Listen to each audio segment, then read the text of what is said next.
Halos hindi na maimulat ni Mihara ang mga mata sa sobrang sakit na dulot na mahabang pag-iyak. Naroon siya sa silid na ginagamit niya sa bahay ni Leira. Nakasiksik siya sa pinakadulo ng kama habang yakap ang kanyang tuhod at nakatitig sa kawalan. Madilim na madilim ang buong kwarto dahil di siya nag-abalang magbukas ng ilaw. Nasa ganoong ayos siya nang biglang bumukas ang pinto at pumasok ang lulugulgong nakilalang ama. Anak, pwede ba tayong mag-usap? Marahan at mahinang sabi nito. Kinapa niya ang sarili ko anong kanyang nararamdaman. Di siya nagsalita at inihanda ang sarili sa pakikinig dito. Magkasintahan kami ng iyong tunay na ina, si Aurora.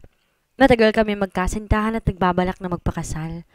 Noong mga panahong yon nasa NBI na ako at masasabi ko, kaya ko nang bumuhay ng pamilya. Masaya kami at maligaya sa piling ng isa't isa. Hanggang isang araw makilala ni Aurora si Armando, na siyang pilit pumulit sa pwesto ng ama nito sa pamamahala sa kumpanyang pinagtatrabahoan ni Aurora bilang sekretarya. Simula noon, lagi na nag-overtime si Aurora at unti-unti naramdaman ko ang kanyang pagbabago. Habang nagkukwento si Rodolfo, ramdam na ramdam niya ang sakit na nararamdaman nito. That time, at that instant, pinatawad niya ang nakilalang ama sa ginawa nitong pagkuha sa kanya. Bihira na kaming lumabas, bihira na kaming magkita. Patuloy nito. Namalayan ko na lamang na nakikipaghiwalay na siya sa akin. Yun yata ang pinakamasakit na pangyayari sa buhay ko, Mihara. Ang makita ang pinakamamahal mong babae na masaya na sa piling ng iba. Nakita niya unti-unti yumuyugog ang mga balikat nito, sanhi ng pag-iyak. Kahit madilim ramdam niyang umiiyak na ito, kaya niya napigilang umiyak kasama nito. Nagpatuloy ito sa pagsasalaysay tungkol sa nakaraan. Simula na makipaghiwalay siya sa akin, nawalan na ng direksyon ng buhay ko. Ang mga pangarap kong unti-unti ko nang naaabot noon, pinabayaan ko na. Ano pang silbi noon kung wala na akong taong pag-aalayan ng lahat? Natuto ako maglasing, hanggang unti-unti binalot na ng kasamaan ang puso ko. Noong unang taon ng anibersaryo ng mga magulang mo, isang magandang pagkakataon para sa aking paghihigante. Ang bala ko pa noon, pasabugin ang buong mansyon ninyo. Ngunit nung makita kitang masayang nakikipaglaro sa akin, nagbago ang aking isip. Kinuha kita, Mihara, na ang tunay kong layunin paghigantihan ng mga taong nanakit at sumira sa buo kong pagkatao. Ngunit nung nasa piling na kita, hindi ko na maisip ang kasalanan ng iyong mga magulang sa akin. Dahil sa iyo, nawala ang galit ko sa mundo. Dahil sa iyo, natuto akong lumaban muli at harapin ang buhay. Dahil sa iyo, anak, natuto ako magpatawad. Natuto ako magmahal muli at maging isang mabuting ama. Alam ko, kasalanan yung ginawa ko, kaya habang buhay kong ihihingi ng tawad yun sa iyo, anak. Sana mapatawad mo ko. Nang matapos itong magsalita, di siya makapagsalita dahil naguuna na sa pagpatak ang kanyang luha. Dad? Yun lamang ang salitang namutawi sa kanyang mga labi bago siya lumapit dito at niyakap ito na mahigpit. Umiyak siya sa balikat nito. Kagaya na madalas niyang gawin ng bata pa siya. Natuklasan niyang kahit makilala pa niya ang kanyang tunay na ama, hindi niya ipagpapalit si Rodolfo Lacostales. Come on, Dad. It's been 25 years already. It's about time to forgive and forget. Kaya mo yan. Aniya sa ama. Kasalukuyan silang lula ng sasakyan ni Leira at papunta sa mansyon ng mga Lopez para makapag-usap sa mga ito. Kinausap niya si Victoria para katulungin sa pag-aayos sa pag-uusap na iyon. Pumayag ito at naghihintay na ang mga ito sa kanila. Anak, kapag di ako nakalabas sa kwartong pag-uusapan namin sa loob ng 20 minutes, pasukin mo na ako ha at baka napatay na ako ni Lopez. Hindi niya naman napigilang matawa. She knew her dad was just joking. And here I thought you are the strongest man alive. You're not an FBI agent for nothing, Dad. Siya ang nasa manibela kahit tensyonado ito. Kung di lang dahil sa inyo ng tita Alicia mo, nun kang makipag-ayos ako sa mga yun. Nakaingos na turan pa nito. Nang ang tita Alicia niya na ang nagalit sa ama, ay sumusukong nagpaubaya ito. Noon niya lalong napatunayan na nakamove on na nga si Rodolfo kay Aurora dahil mahal na mahal nito si Alicia. Para maging payapa na tayong lahat, peace of mind, para hindi na magtampo ang dalawang tatay ko kung kaninong bahay muna ako maninirahan. Okay lang ako, anak. I know you and your parents have a lot of catching up to do. I have you for 25 years. It's about time na makasama mo na ang tunay na mga magulang mo. You know what, Dad? Kahit kasama ko na sila, you will always be my daddy. Tsaka ang cool, 'di ba? Kasi I have two homes. So kung halimbawa bored na ako sa Chicago, I can go here and vice versa. Oo na. Basta lagi ka magbe-behave. At Mihara, mag-asawa ka na. Sa sinabi nito, muling sumagi sa isip niya, si Lance. Dahil sa problemang kanilang kinakaharap, pansamantalang nawala ang binata sa kanyang isipan. Iyong sagupaan ng kanyang mga magulang sa ospital ang kanilang huli pang pagkikita. Hindi rin to nagtangkang kausapin siya o kaya kontakin siya. Mukhang malabo na ring magkaayos sila dahil sa kumakalat ng mga balita na palagi daw magkasama sina Victoria at Lance. Dapat nga ikasaya niya yon dahil ang binata lang ang tayong makapagpapaligaya sa kanyang kakambal. We're here, Daddy. Oh, inhale, exhale na. Nakangising sabi niya. Tiningnan lamang siya nito ng masama na ginantihan naman niya ng malakas na halakak. Sabay na silang bumaba ng kotse nang maiparada yon sa gilid ng gate. Hi sis! Magilaw na sinalubong sila ni Victoria sa bungad pa lamang ng bahay. Inabot nito ang kamay kay Rodolfo bago yon dinala sa noo tanda ng paggalang dito. Where are they? Tanong niya. Nandun sila sa study. Tito Rodolfo, punta ka na po doon at kanina ka pa nila hinihintay. Tumawag to ng isang kawaksi at pinasamahan ng kanyang daddy sa kwartong tinutukoy nito. Let's go, Mihara. Hinila siya ng kapatid sa kamay at giniya paakit ng bahay. Where are we going? Nagtatakang tanong niya. In my room. Marami tayong dapat pagkwentuhan, kaya dapat magsimula na tayo ngayon. Di niya napigilang mahawa sa excitement na nararamdaman nito. Malayong malayo ito sa Victoria na naririnig niya noon kay Lance at sa iba pang taong nakakakilala dito. Ilang sandali pa at abala na sila sa pagkukentuhan. Gusto nang magsisi ni Mihara kung bakit nagpakumbinsi siya sa kapatid na magpunta sa party na ito. Sa ilang linggong pagstay niya sa bahay ng mga magulang, nakaklose na niya ang kakambal. Nalaman din niya hindi pala ito ganun kasama, kagaya ng sinasabi ni Lance at ng ibang taong nakakakilala dito. Naikwento rin ito sa kanya, ang tungkol sa lalaking umano ay nakilala nito nung nagtago ito sa Negros. Sa hula niya, base na rin sa mga kwento nito, in love ito sa lalaking yon. Kanina pagkagaling niya sa apartment ni Lyra, nadatnan niyang walang tao sa bahay nila. Ayon sa katulong, nagsipag-attend daw ng party ang kanyang kakambal at mga magulang. Wala nga sana siyang balak sumunod sa mga ito, pero panay ang tawag at kulit sa kanya ni Victoria. Kesyo, binili para siya nito ng gown para maisuot. Lalo siyang nag-atubili na makitang pagkaigsi-igsi ng pinapasuot nitong damit sa kanya. Sabi pa nito, last na yon nahihilingin sa kanya dahil nga nararoon pa rin ang plano niyang pagbabalik sa Chicago at sa kanyang buhay doon. Sa bandang huli, nagpahinuhod na rin siya at eto nga siya ngayon. Gusto niyang mailang sa atensyong nakukuha niya ng mga oras na yon. Kapapasok pa lang niya sa loob ng garden ng mansion kung saan nagaganap ang kasiyahan. Halos lahat ng tao napapalingon sa kanya. Hindi man sabihin ng mga ito, alam na ng mga ito kung sino ba siya. Mabuti na lamang at nakita niya kaagad ang mesa ng kanyang pamilya. Umayos na rin ang pakiramdam ni Aurora at nilabas na nila ito sa ospital at ngayon na nakikipag-party na. Gusto niyang pumihit pabalik na mapagtanto kung sinong gwapong lalaki na katabi ng kapatid na masayang nakikipagkwentuhan dito. Mula nung kaguluhan sa ospital, hindi pa niya ito nakitang muli. Pero nababalitaan niya sa kapatid, laging magkasama mga to. Isa yon sa mga rason kung bakit gusto niya talagang bumalik sa Amerika. Oh, my daughter is here!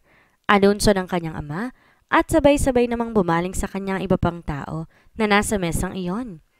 Nakipagpalitan siya ng ngiti sa babaeng halos kaedad na ng kanyang mama. Sa gulat niya, niyakap siya nito pagkatapos siyang halikan sa magkabilang pisngi. I am so pleased to meet you, Iha. I've heard a lot about you. Ako nga pala si Josefina Melendres.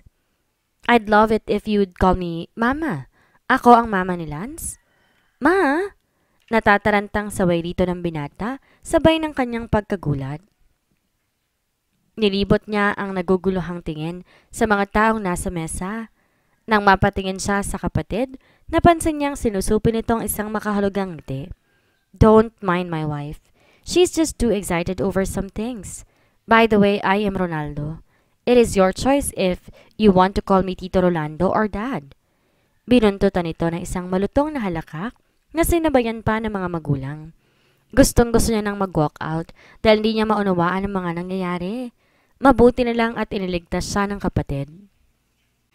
Excuse me lang po. I think my sister is hungry. I will accompany her to the buffet. We will be back. Matapos magpaalam, sumunod na siya sa kapatid. Bago umalis, nahuli niya pa ang palitan na makahulugang tingin ni Lance at Victoria. Nagkukot ang kanyang kalooban dahil ni Gaputok hindi mo lang siya kinausap ng lalaki. What is happening here?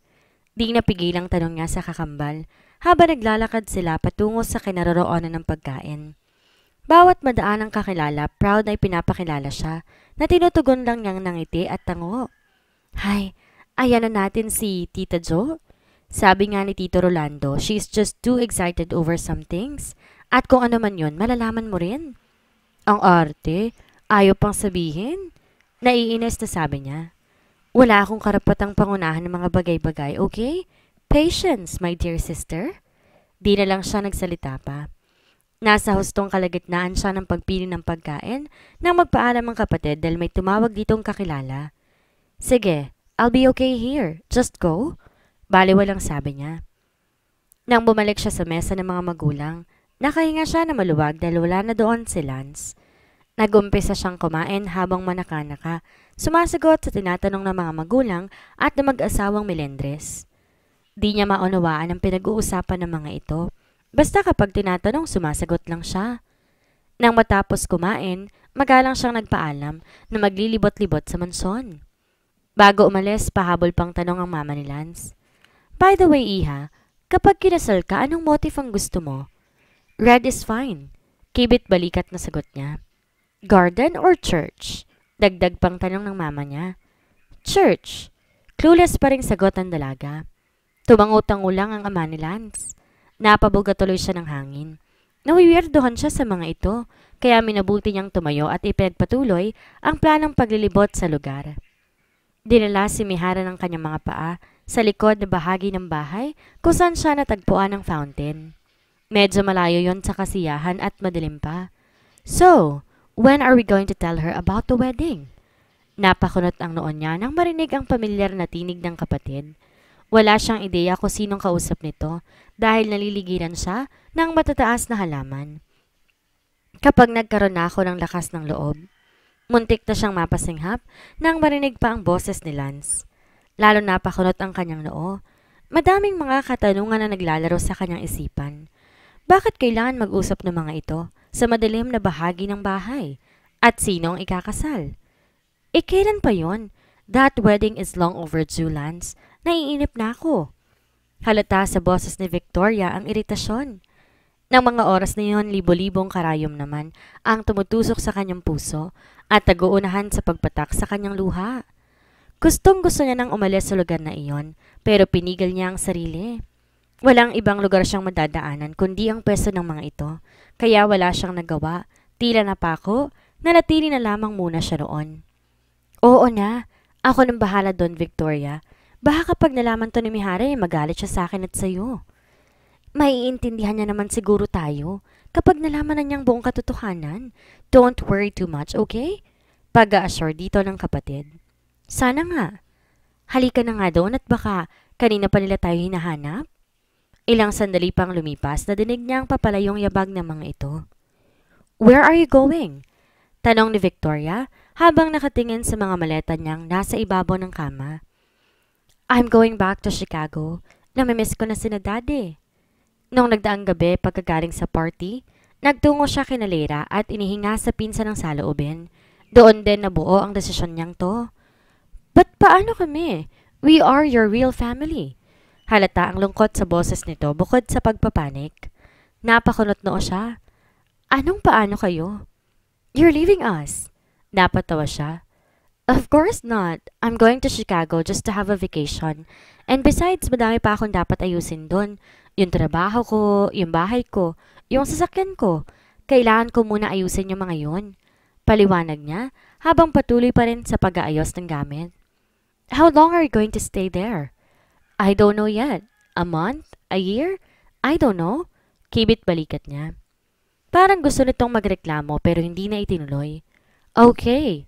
Kailan nga palang alis mo? Naisipan niyang itanong nung akmang palabas na to ng kwarto niya. I already have the plane ticket today. 3 o'clock ang flight ko. Bale walang hayag niya. What? Nag-freak out ng kapatid. You can't be serious, Mihara? Kunot na kunot ang noo nito habang nilakbot na nakatitig sa kanya. Of course, I'm serious. May plane ticket na nga ako. Why so soon? Nagpapanik na napatingin ito sa wristwatch. Eh nga, may trabaho kong kailangan ayusin. And besides, babalik naman ako sis. Napapano ka ba? Kunot noon ang talong niya. I'll be back, wag kang na mag-worry. Maybe in a month or two. Hey, where are you going? Tawag niya nang bigla itong tumalikod at tumahangos na lumabas ng silid niya. Hi, life. Siguro tama ng 1 buwan para makamove on siya. Yun lang ang taning na binigay ni Mihara sa kanyang sarili para makalimutan si Lance. Di na siya nagpahatid sa mga magulang sa airport, tiyak magkakaiyakan lamang sila. Nangako naman siya sa mga ito, tatawag siya na madalas. Kinailangan niyang umalis pansamantala para makalimot sa nag-iisang lalaki na minahal niya ng lubos. Hindi siya tutol sa kasalang magaganap sa kanyang kapatid at kay Lance. Kalahati ng kanyang puso, maligaya para sa mga ito. Dahil alam niyang yun ang makapagpapasaya sa kapatid. Ngunit di niya maitatangging kalahati ng kanyang puso ay umiiyak dahil di nagkaroon ng katuparan ng kanyang pag-ibig para sa binata. Hindi rin niya kakayanin kung laging makikita ang dalawa habang nagpe-prepara para sa kasal ng mga ito, kaya mas minabuti niya na munang lumayo. Kahit alam niyang malungkot ang mga magulang sa kanyang naging pasya, hindi tumutol ang mga ito. Inihatid pa siya ng mga ito hanggang sa sasakyang maghahatid sa kanya sa airport. Si Victoria hindi niya malaman kung saan nagpunta. Basta na lamang itong umalis habang nag-uusap sila kanina at di na bumalik. Tatawagan na lang niya ito para magpaalam. Ilang minuto na lang aalis na siya ng Pilipinas. Malungkot na masaya ang kanyang pakiramdam sa kanyang pag-alis. Ilang minuto bago sumapit ang 3 ng hapon nang marinig niya sa paging system na aalis na ang flight na kanyang kinabibilangan. Tumayo siya at pumila sa departure area. Pinakita niya sa gwardiya ang kanyang passport at boarding pass. Miss Lopez, can you wait here for a while? Anang gwardiya sa kanya. Napakunot noo siya. Why? Pinagtitingin tuloy siya ng mga tao. Iniisip marahil ng mga to na may criminal record siya. I'm sorry ma'am, sumusunod lamang po kami sa utos. Hindi po namin kayo po pwedeng papasukin. This is insane. I have a plane to catch. That's the only available flight for the whole week. Kapag di ako nakabalik ng Chicago ngayong araw, ipapatanggal kita sa trabaho. Galit na sabi niya sa nakakainis na guard. Ni hindi man lang to nagpatinag. Why can't I get on the plane? Tumataas na rin ang kanyang boses. Tanda na nag-uumpisa ng umakyat sa dugo ang kanyang ulo. Pasensya na po talaga ma'am. Hindi ko rin po alam kung ba't di kayo pwedeng pumasok eh. Basta kabilin-bilinan po ng management, wag na wag kayong papasukin sa loob. Talaga bang inuubos mong pasensya ko? Where is the admin office? I want to talk to the manager. Gigil na sabi niya. Habang umiinit lalo ang kanyang ulo, lalo ring dumadami ang nakikiusyoso mga tao. What is happening here? Sabay pa silang napalingon ng gwardya sa nagsalitang lalaki. Sir, si Miss Mihara Lopez po kasi nagpipilit pumasok. Pinagmasdan niya ang bagong dating. So ito ang lintik na lalaki nag-utos.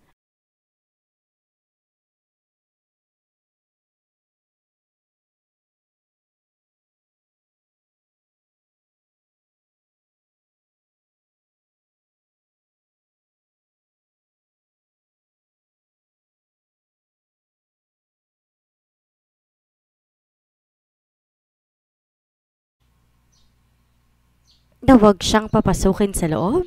Ines na lumapit siya rito. What is wrong with you? I don't know you and I'm sure I've never met you. I don't have any criminal records at lalong wala akong inutangan na kung sino para hindi niyo ako payagan na umalis sa bansang to. Now tell me, Mr. Whoever you are, why do you keep me from leaving this country? Ang lahat ng inis niya sa gwardya, nabaling ng lahat dito. My name is Marvin Ferreira. I'm a board member of the airline company. I am glad to finally meet you, Mihara Johan Lacostales Lopez. Iniumang nito ang kamay sa kanya, tanda ng pakikipagkilala. Ngunit nakataas ang kilay na tiningnan lamang niya iyon. I don't know you, and I don't care who the hell you are. I just... Naputol ang iba pang maaanghang na salitang namumutawi pa sana sa kanyang bibig. Nang muling marinig sa paging system ang huling panawagan sa lahat ng pasahero ng flight ng kanyang kinabibilangan. Oh my God, that's my flight! Halos pabulong na sabi niya. Huminga muna siya ng ilang ulit bago muling humarap sa lalaki. Tumalikod at nagmamadaling binigtas ang daan papasok sa departure area. Mula sa kung saan 4 na gwardyang humarang sa kanyang daraanan. I am warning you, this is really pissing me off. Mayabang nasabi niya sa 4 na lalaki. Sa kasamang parad hindi man lang nagre-react ang mga ito. Di rin niya maatim na iwala ang kanyang poise sa pamamagitan ng pagbalibag sa mga pwesteng gwardya kahit kayang-kaya niya. I think it's best that we go to the office. This way, Mihara. Anang laking nagpakilalang Marvin. There is no way I will go with you. Sa sobrang inis na nararamdaman, di niya napigilan ang sariling sikmuraan ito. Di lang itong nagulat sa ginawa niya, kundi maging mga tao sa paligid. Nagsilapitan ng 4 na gwardiya sa kanila. No choice siya kundi ang iwala ang poise niya sa harap ng maraming tao. Binigyan ng flying kick ang isa, suntok, sipa, tadyak sa iba pa. Wala pang 1 minuto nasa sahig ng 4 at nagsisimula ng tumayo muli. Nanlalaki ang mga matang nakatingin sa kanya mga ito, habang sapo ang parte ng katawang natamaan ng kanyang mga mababagsik na panga at kamao. Hindi tayo magkakagulo dito kung hinahayaan niyo akong umalis na.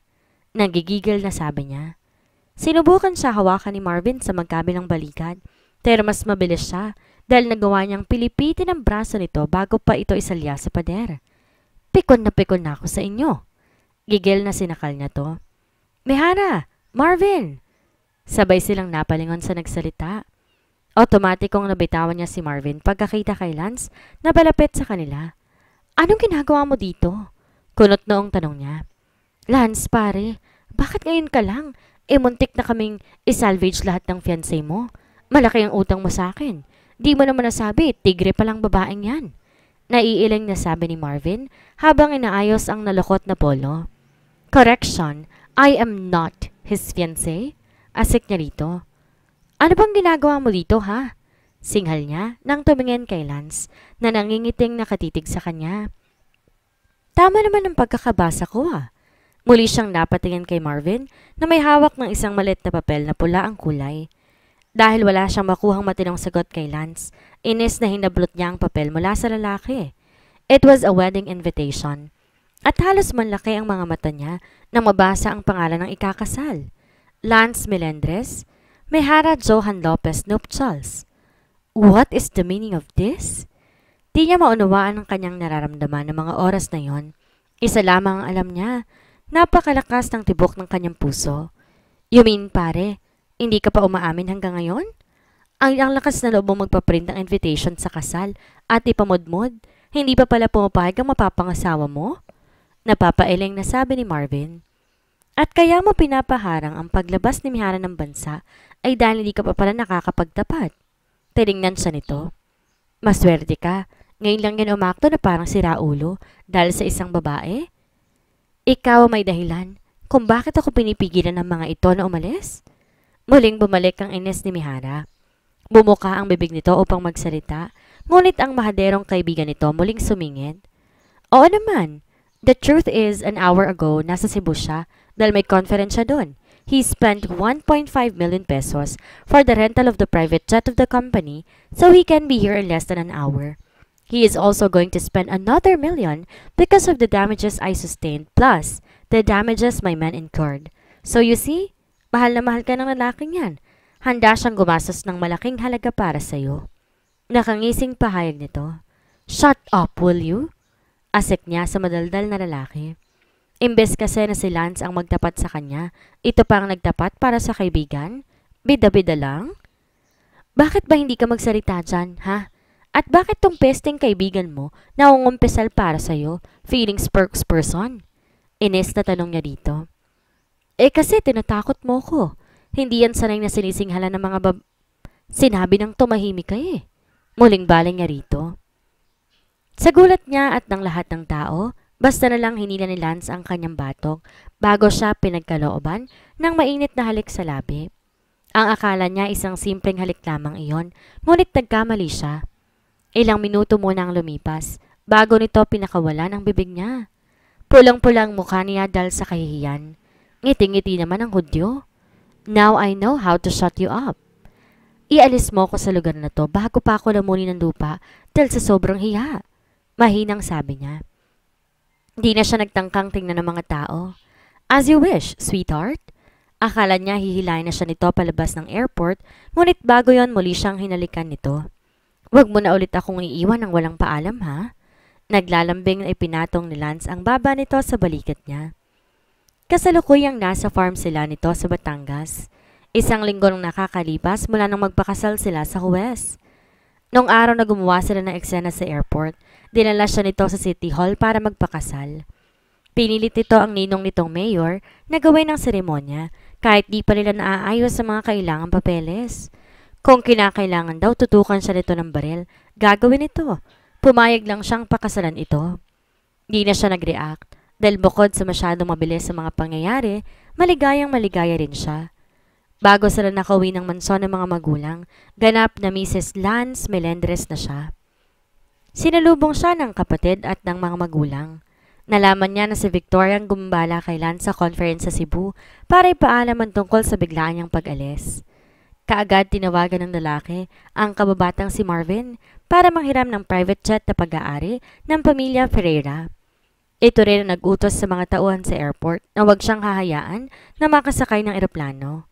Huwag mo kasi akong iinisin. Kung ayaw mong layasan kita. Aba, mali ko namang ako palang papakasalan mo. Kasi naman, nakikinig ka na nga lang, hindi mo pa ginalingan. Natatawang sagot nito. Anong hindi ginalingan? Yun na nga kaya ang lahat ng naging pag-uusap ninyo. Reklamo niya.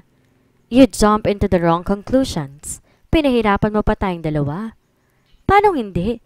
Hindi mo na ako kinausap pagkatapos ng lahat na nangyari. Di maiwasang singhalan niya muli ito. I am just giving you enough time for your family. Alam ko naman kasing in love na in love ka sa akin. Baka maago kung oras mo dapat inilalaan mo para sa pamilya mo. In love na in love? Kapal ha? Bakit, hindi ba? Naghahamong tanong nito. Slight lang no? Nakairap na sagot niya. Napatili siya nang basa lang nitong angkinin ang kanyang mga labi ng walang paalam. Naglanding din ang mga kamay nito sa kanyang dibdib. Kagaya na madalas mangyari, tinugon niya iyon nang kasing tindi ng intensidad ng halik nito. Ngayon mo sabihin, hindi ka in love na in love. Nakangising tura nito. Lumayo lang to ng kalahating pulgada sa mga labi niya. Oo na? Huwag ka mag-alala, sweetheart. Kung in love ka sa akin, mas in love na in love ako sa'yo. Seryosong sabi nito. And she believed him. Pinapatunayan niyan? She smiled at him teasingly. Ngayon na. Pilyong tanong nito. Ngayon na. Dito. Nakasilay ang nakamamatay ng ngiti sa mga labi nito habang mabilis tinatanggal ang suot na t-shirt. Muli niyang nasilayan ang magandang katawan nito. Dito. Bilis na. Di niya mapigilang mapatawa ng malakas dahil sa kalokohan nilang dalawa. Pinatahimik siya nito sa pamamagitan ng paghalik sa kanya na mariin. Ilang sandali pa wala nang salitang namagitan sa kanila. Abala sila sa pagpapadama ng pagmamahal sa isa't isa. Di na kailangan ng salita. Mga puso nila ang nagkakaintindihan. Dito na po nagtatapos ang ating kwentong pag-ibig. Talaga namang the stars aligned para sa ating mga bida. Ang mga nangyari sa nakaraan, nagbukas ng panibagong pinto sa mga pusong nagmamahalan sa kasalukuyan. Hindi lamang ito kwentong pag-ibig, marami tayong matututunan na leksyon. Kagaya ng pagmamahal sa pamilya at pagpapatawad. Maraming salamat po sa lahat ng sumusuporta. Magsama-sama po tayong muli sa mga susunod pa nating istorya.